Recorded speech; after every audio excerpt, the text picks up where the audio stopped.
Well, my friends, this is a case of muscular weakness. হাঁটতে পারছে না, দুর্বল, হাঁটতে গেলে পড়ে যাচ্ছে। ব্যাঙ্গালোরে দেখানো হয়েছিল, ওরা বলেছে মাস্কুলার উইকনেস, তোমার ওষুধ নেই আমাদের, সারা জীবনে তোমার এরকম থাকতে হবে, এরকম বলে দিল। হতাশ হয়ে চলে এলো যে ব্যথার ওষুধ খেয়ে খেয়ে তো আর কিডনি নষ্ট করতে পারবে না। এসে ওরা হোমিওপ্যাথি ডাক্তারের কাছে পড়লো। কোথায় লোকাল ডাক্তার ওখানে বসে, ধনিয়াখালি নাম আমরা শুনেছি, শাড়ি শিল্প নাকি খুব ভালো। তাই এও শাড়ির মতন ওষুধ দিয়েছে, বেশি না, একবারে গোটা 10 করে দিয়েছে। ক্যালকিরিয়া carb 200, silicea 1M, Causticum 200, merc sol 200, ক্যালকিরিয়া floor 6X। এ হলো একদিনের প্রেসক্রিপশান। আবার তারপরে আরেকটার তারিখ দিয়ে লিখছে, সিপিলাই নাম, বানান জানে না, SY না দিয়ে SI লিখছে। তার মানে কেমন বোঝা হয়ে গেল, ক্যালিকার 200, এই সমস্ত চলেছে। কোথায় বসে ডাক্তার? একে কতদিন দেখিয়েছ? এ তো সর্বনষ্ট করেছো এখানেই। এ তো কোনো ডাক্তারই না। তোমার তো মুশকিল হচ্ছে, এই মানুষ যদি না আসল নকল কিছু না চেনে, এ তো একটা ডাক্তারই না তো। এ মাল ওষুধের বানান জানে না, তারপরে 10টা 12টা করে যা পেরেছে চালিয়েছে। তোমরা কি কিছু আইডিয়া নেই? সব এক জায়গায় পড়ে থাকো, 10 জায়গায় দেখবে না।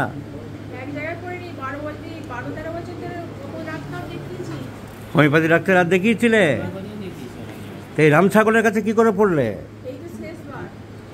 এই তো আবার সর্বনাশ করে দিয়েছে।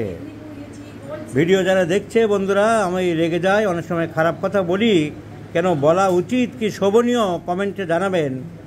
এই প্রেসক্রিপশানগুলো দেখুন, 8টা 10টা যা মনে সে চালিয়েছে, রাস্টক্স, ক্যালিকার, আর্সেনিক, মানে এগুলো কি ডাক্তারি? হ্যাঁ, আর এইসব সাধারণ মানুষ জানে না। এগুলো কোনো আইন নেই, কানুন নেই। হোমিওপ্যাথি কাউন্সিলের চিঠি দেওয়া হচ্ছে, বোর্ডের চিঠি দেওয়া হচ্ছে, কোনো প্রতিকার নেই। এই ডাক্তার নয়, এ রাম ছাগল যাকে দেখিয়েছিলেন তাকে আপনি কি বলবেন যে আপনাকে এই কথা বলেছে আমার নাম করে? আপনার সর্বনাশ করে দিয়েছে। এই নিন, রাম ছাগলের কাগজগুলো রাখুন। So this gentle lady has been suffering from muscular weakness. রাম ছাগলের চিকিৎসা আপনারা দেখলেন। পরীক্ষা নিরীক্ষা করেছে, হেমোগ্লোবিন 12, ক্রিয়েটিনিন 0.70 নর্মাল, ইউসো টাইটার 194 নর্মাল, রিউমেটয়েড ফ্যাক্টর একটু বেশি আছে 20, সাধারণত 20 ইন্টারন্যাশনাল ইউনিটের মধ্যে থাকার কথা, ওর বর্ডার লাইনেই আছে। তো রিউমেটয়েড ফ্যাক্টর একটু পজিটিভ আমরা ধরব। কিন্তু এর হোমিওপ্যাথিক চিকিৎসা তো আসলভাবে গুছিয়ে হলে এতদিন সুস্থ হয়ে যাওয়ার কথা ছিল, কিন্তু পড়েছে রাম ছাগলের পাল্লায়। আর এই মানুষগুলো এত বোকা, এদেরও দোষ আছে যে আমি ছাগল দেখাচ্ছি কি রাম ছাগল দেখাচ্ছি, আমার চিকিৎসা হচ্ছে কি বা ক্ষতি হচ্ছে, উপকার থেকে ক্ষতি বেশি হয়েছে। তুমি একটা রান্না করছো, সেখানে যদি 50 রকম একটা লোক 1000 রকম যা পাচ্ছে মেশাচ্ছে, তোমার সেই তরকারি সুস্বাদু হবে না পারবে মানুষ খেতে? তো এই রাম ছাগলের প্রেসক্রিপশান দেখে বোঝো না যে 10 রকম 15 রকম মিশিয়ে দিচ্ছে, মশলা মুড়ি বানাচ্ছে। এই মশলা মুড়ি রাম ছাগল তোমার যা ক্ষতি করে দিয়েছে, এখন কতদিনে উন্নতি হবে আমি বুঝতে পারি না। This is a simple case of sepia my friends. একটা সিঙ্গেল ওষুধ, একটা ওষুধ লাগবে সিপিয়া, কিন্তু রাম ছাগলে তার সর্বনাশ করেছেন শুনলাম 3 বছর ধরে। আপনারা সবাই দেখলেন কেন সিপিয়া। এর এই অসুস্থ শরীর, এই শরীর নিয়েও এই মেয়ে কাজ করতে চায়, কাজের মধ্যে ভালো থাকে। তাই তুমি বলেছ যেটুকু পারো দেয়াল ধরে ধরে, লাঠি ধরে ধরে তাও তুমি কাজ করো। তুমি পারলে ইচ্ছে করলে শুয়ে থাকতে পারতো যে আমি পারছি না, কিন্তু জোর করে উঠে কাজ করার প্রচেষ্টা চালিয়ে যাচ্ছে। একথা ঠিক? একথা তুমি বলেছ? তোমার এরকম মানসিকতা আছে? তার মানে ইন্ডাস্ট্রিয়াস, কাজ করতে চাই এবং কাজ করলে তুমি ভালোও থাকো বলেছ। So occupation amelioration in our mental symptoms, this is a peculiar, this is my repertory which is going to be published. There is a rubric, my friends, occupation amelioration. কাজকর্ম করতে ভালো থাকে, কখন? এমনি নয়, যখন শরীর খুব খারাপ, কষ্ট হচ্ছে, তবু সে কাজের মধ্যে ভালো থাকে। There are some medicines I have given and sepia leaded the first. Sepia leaded the first. So occupation amelioration number 1। এর অনেকগুলো কষ্ট পিরিয়ডের পরে বাড়ে। মাসিক যেদিন আরম্ভ হলো সেখান থেকে 10-15 দিন পরে গিয়ে বিভিন্ন রকম কমপ্লেনগুলো বাড়ে। এটা তুমি লক্ষ্য করে দেখেছো?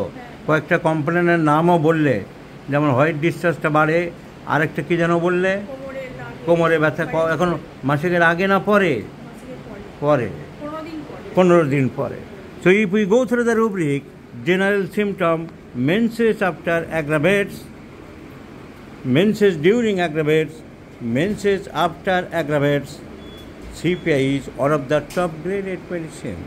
So complaints menses after CPI. Occupation amelioration is a very peculiar symptom, CPI. Number 3, another peculiar uncommon symptoms of this patient I have found, রাত্রে ঘুমের মধ্যে কি হয় বললে? বুক ধড়ফড় করে। অন্য সময় অত হয় না, ঘুমের মধ্যেই বেশি হয়। এবং ঘুম থেকে উঠে পড়ো, আর ঘুম হয় না। অন্য সময় হতে পারে, কিন্তু আমরা পিকিউলিয়ার দাম দেবো তখন যে ঘুমাচ্ছিল, ঘুম ভেঙে গেল, বুক ধড়ফড় করছে বলে। So palpitation, if we go through the rubric, palpitation aggravates sleep during the chapter chest, Kent repertory, chapter chest, palpitation, sleep during, there are only 4-5 medicines given and CPI is one of them. So how to repertory use? What is the importance of repertory? Repertory is helpful for peculiar uncommon symptoms. এই যেমন occupation অ্যামিলিয়েশন, এত কষ্টের মধ্যেও কাজ করতে চায়, কাজ করলে ভালো থাকে। It is uncommon peculiar symptom. এই যে সারা দিন রাতের মধ্যে ঘুমাচ্ছে, তার টেনশন নেই, অ্যাংজাইটি নেই, শান্তির নিদ্রা, সেই নিদ্রার মধ্যে বুক ধড়ফড় করছে আর ভেঙে পড়ছে, উঠে পড়ছে। So peculiar uncommon symptom. So both this peculiar uncommon symptoms covered by sepia. Complaints aggravates after menstruation, আগে নয়, সময় নয়, পরে, বেশ কিছুদিন পরে, a symptom of CPI. So CPI is the probable medicine, and not only that, another important symptom, profuse perspiration, ঘাম খুব বেশি। তোমার ঘাম খুব বেশি হয় বলেছ? কোথায় বেশি হয়? গোটা শরীরে। So profuse perspiration is also a symptom of CPI. You know CPI, profuse perspiration. So CPI is the choice of medicine. ভুলে যাও বড্ড, memory weak. So in my repertory, perspiration character profuse, perspiration profuse, there is CPI. So another symptom you have already heard, the patient has described, has told that memory very weak. So in my repertory I have given the medicines memory weak, there is also CPI. So CPI is the choice of medicine because memory weak covered by CPI, complaint aggravates after menstruation covered by CPI, the peculiar uncommon symptoms, palpitation while sleeping, CPI, the peculiar uncommon symptoms, occupation amelioration in spite of tremendous ill health covered by CPI. So CPI is the choice of medicine, my friends, and CPI is a medicine which acts over the females. It is a female remedy like Murex, like Lilium tigrinum, like Graphitis, Pulsatilla, Natramur, etc. So it covers also the 6 relations, I mean the identity of gender. So CPI is a female remedy. It covers the profuse perspiration, it covers the peculiar uncommon symptom, occupation amelioration, কাজকর্মের মধ্যে ভালো থাকে, work desired to or industrious, and it also covers the peculiar uncommon symptom, complaints aggravates after menstruation, and profuse perspiration. All symptoms go under CPI. একটা ওষুধে রোগ সেরে যাওয়ার কথা ছিল।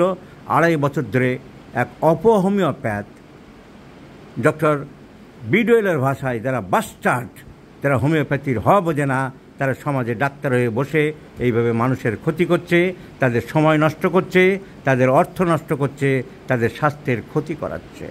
এইসব ডাক্তারের ছায়া থেকে দূরে থাকবেন, পারলে ধরবেন যে আপনি 2.5 বছর কী করেছেন।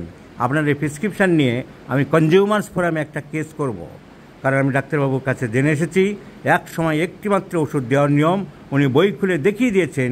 আপনি একবারে 10-12টা করে মশলা মুড়ি প্রয়োগ করেছেন। আমার ওয়াইফকে কি আপনি গিনিপিগ বানিয়েছেন নাকি? আপনাকে ট্রেনে হিড় করে আমি কোর্টে নিয়ে যাব।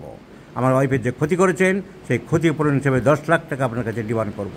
বলবেন যদি সৎসাহস থাকে আপনার, না বললে এই সমস্ত দুষ্কৃতীরা প্রশ্রয় পেয়ে যাচ্ছে, সমাজে মানুষের সর্বনাশ করছে। এই ভিডিও দেখাবেন যে আপনাদের যে হোমিওপ্যাথির বই, যে হোমিওপ্যাথির আবিষ্কারক হ্যানিম্যান, সেই হ্যানিম্যান লিখে গেছে, পরিষ্কার বলে গেছেন তার 273 নম্বর বইয়ের পাতায়, 273 নম্বর সূত্রে, in no case under treatment it is necessary and therefore not permissible, আমি পারমিশন দিচ্ছি না, more than one single medicine at one time, একটার বেশি ওষুধ দিয়ে মানুষের ক্ষতি করা, মিশ্রপাতি করা, মিক্সচার বানানো, মশলা মুড়ি বানানো আমি পারমিশন দিই না বলে আপনাদের বইয়ের 273 নম্বর অনুচ্ছেদে বলে গেছে Hahnemann, in no case under treatment it is necessary and therefore not permissible to administer to a patient more than one single simple medicinal substance at one time. আর আপনি কি করেছেন? আপনার এই কাগজ ডাক্তারবাবু বই দেবে বলেছে আমাকে, এই বইয়ের পাতা জেরক্স করে আর আপনার প্রেসক্রিপশান জেরক্স করে আমি কনজিউমার্স ফোরামে আপনার বিরুদ্ধে 10 লাখ টাকার কেস করব। আপনি যদি ভালোই অন্তত 5 লাখ টাকা আমাকে ফেরত দেন ভালো, তা নাহলে আমি আপনাকে কোর্টে টানতে বাধ্য হচ্ছি। আপনার ক্ষমতা থাকে আমাকে আটকাবেন, বলতে পারবেন?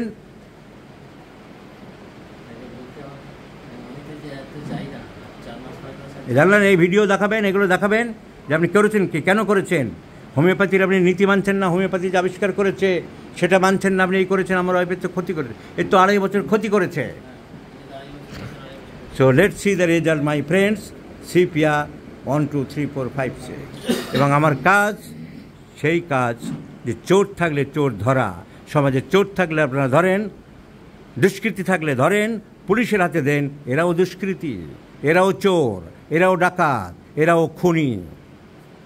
এদেরও ধরানো উচিত, এদের ধরা উচিত, এদের বিচারের আওতায় আনা উচিত।